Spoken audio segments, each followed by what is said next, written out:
आपको इस दुनिया के 7 अजूबों के बारे में तो पता है, लेकिन आपको इस दुनिया के 8वें अजूबे के बारे में पता नहीं है, क्योंकि जानकर आपसे इस 8वें अजूबे की इंफॉर्मेशन को दूर रखा गया है। एक ऐसा अजूबा जो एक इंसान के मुसम्मम इरादे से मुकम्मल हुआ, एक ऐसा अजूबा जो कि मैन मेड है, एक ऐसा अजूबा जिसने रेगिस्तान की तारीख को बदल के रख दिया, एक ऐसा अजूबा जिसने वेस्ट को हमेशा के लिए हिला के रख दिया। The man I'm talking about is Muammar Gaddafi and the wonder I'm talking about is Great Man River। एक ऐसा दरिया जो रेगिस्तान के नीचे से तलाश किया गया, एक ऐसा दरिया जो कि मैन मेड है। और मुअम्मर क़ज़ाफ़ी ने इस दरिया की तलाश का काम कैसे किया, कैसे इस अजूबे को पाए तकमील तक पहुंचाया, कैसे लिबिया को सैराब किया और कैसे ये सब कुछ वेस्ट की आंखों में खटकने लगा। कहानी क्या है, आइए समझते हैं।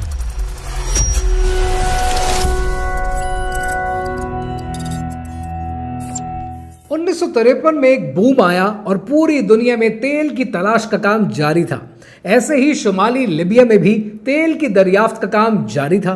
और जब तेल की दरियाफ्त हो रही थी, रेगिस्तान में मशीनें लगी हुई थी, वहीं पर तेल ढूंढते ढूंढते लिबिया के इस रेगिस्तान में इंसान को कुछ और ही मिला।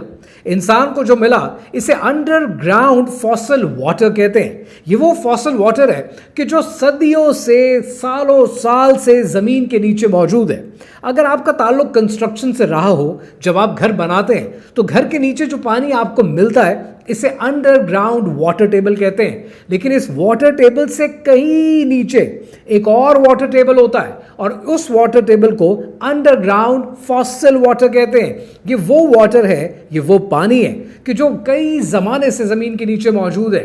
ये वो पानी है जो लिबिया के नीचे आइस एज के दौर से मौजूद था। और आइस एज के बारे में आपने तारीख में बहुत कुछ देख रखा है, हिस्ट्री में बहुत कुछ पढ़ रखा है। कहते हैं कि लिबिया के नीचे ये जो पानी मौजूद है जिसे फॉसिल वाटर कहते हैं, ये लिबिया के नीचे 10 लाख साल से भी ज्यादा से मौजूद है। इतना पुराना पानी है जिसमें नए पानी का इजाफा नहीं होता और इससे पानी कहीं जाता नहीं है। तो लिबिया ने यह फैसला किया कि इस फॉसिल वाटर का हम इस्तेमाल करते हैं, हम इसको दरियाफ्त करके छोड़ नहीं देते। हम रेगिस्तान में रहते हैं, रेगिस्तान में अगर ये पानी हमारे लोगों को मिल गया तो इनकी प्यास बुझ जाएगी। अगर ये पानी हमारे नसीब में आ गया तो सिर्फ हम अपनी नहीं, अपने पड़ोसियों की जिंदगी भी बदल सकते हैं। और यहां से आगाज हुआ ग्रेट मैन रिवर का, एक ऐसा मंसूबा जिसका ख्वाब 1960 में देखा गया था, लेकिन 1984 में इसका आगाज हुआ। अब इस मंसूबे को बनाना लिबिया के लिए भी आसान नहीं था, क्योंकि जिंदगी में जब भी आप सच का काम करने लगेंगे, अच्छा काम करने लगेंगे तो मुश्किलात तो आएंगी। लेकिन लिबिया ने फैसला किया कि यह मंसूबा इतना जरूरी है कि दुनिया की तारीख में ऐसी चीज नहीं मिलती, लिहाजा इसके लिए हम अपना पैसा इस्तेमाल करेंगे, किसी से कर्जा नहीं लेंगे। क्योंकि अगर हमने इसके लिए किसी से कर्जा ले लिया तो कर्जे के साथ साथ शर्तें भी लेनी पड़ेंगी और हमें अपनी कौम के मुस्तकबिल के लिए शर्तें काबिल कबूल नहीं है। लिबिया का ये जो न्यूबियन सैंडस्टोन सिस्टम है, जो एक्वाफायर सिस्टम है, ये सिस्टम 2 मिलियन यानी 20 लाख किलोमीटर स्क्वायर पे फैला हुआ है। इससे सूडान को फायदा हो सकता है, इससे चाड को फायदा हो सकता है, इससे इजिप्ट को फायदा हो सकता है, इससे खुद लिबिया को फायदा हो सकता है। लिबिया ने कसम खाई कि हमने इस मंसूबे को पाए तकमील तक पहुंचाना है। 1984 में इस मंसूबे पे काम शुरू हुआ। इस मंसूबे पे काम करने का मतलब यह है कि 84 मिलियन क्यूबिक मीटर एक्सकवेशन करनी पड़ेगी। तो लिबिया ने की, क्योंकि ये उनके लोगों के लिए जरूरी था। और जब 1996 में इसका दूसरा फेज शुरू हुआ, जिसका मकसद ये था कि अब पानी को ट्रिपोली तक पहुंचाया जाए, वहां के लोगों की प्यास बुझाई जाए, तो मुअम्मर क़ज़ाफ़ी ने कहा कि आज मैं दुनिया का 8वां अजूबा दे रहा हूं।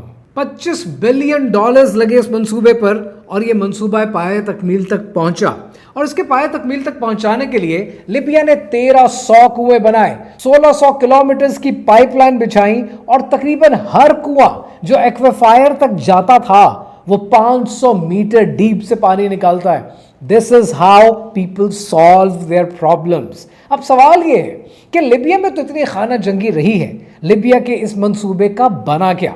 2011 में फर्स्ट लिबियन सिविल वॉर शुरू हुई और जब फर्स्ट लिबियन सिविल वॉर हुई तब नेटो ने उस प्लांट पे हमला किया कि जिस प्लांट में वो पाइपलाइन बनती थी कि जो इस प्रोजेक्ट के लिए जरूरी थी, यानी ब्रेगा प्लांट पर अटैक हुआ।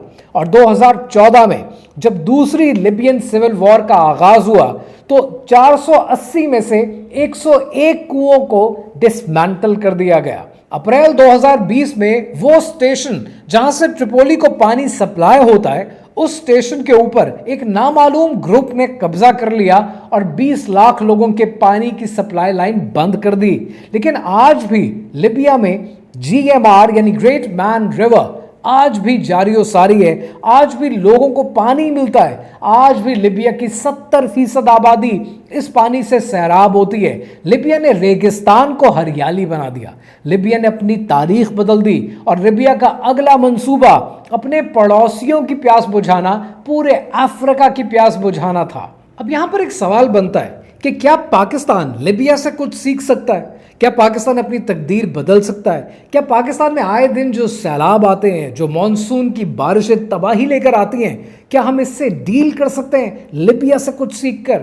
इसके लिए आपको समझना पड़ेगा कि एक इंस्टीट्यूट है जिसको इंटरनेशनल वाटर मैनेजमेंट इंस्टीट्यूट कहते हैं, जिसका हेड ऑफिस कोलंबो श्रीलंका में है, लेकिन वो दुनिया के 13 से 15 मुल्कों में काम करते हैं और मशवरे देते हैं कि इन मुल्कों को क्या करना चाहिए। इनकी रिपोर्ट के मुताबिक, IWMI की रिपोर्ट के मुताबिक, डैम्स और रिजर्वॉयर्स पाकिस्तान के लिए इंतहाई ज़रूरी है। और साथ ही साथ IWMI एक और बात कहती है, और वो ये कहती है कि एक्वेफायर्स जो अंडरग्राउंड मौजूद हैं, इनका सही इस्तेमाल आज तक पाकिस्तान को समझ ही नहीं आया। आज तक हमने इसकी दरियाफ्त के ऊपर काम नहीं किया।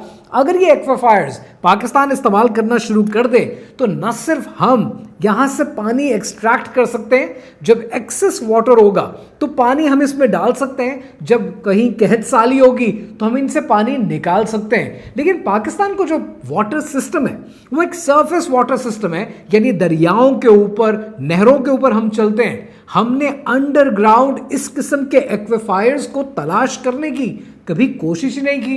पाकिस्तान में थल मौजूद है, थर मौजूद है, चोलिस्तान मौजूद है, बलूचिस्तान मौजूद है।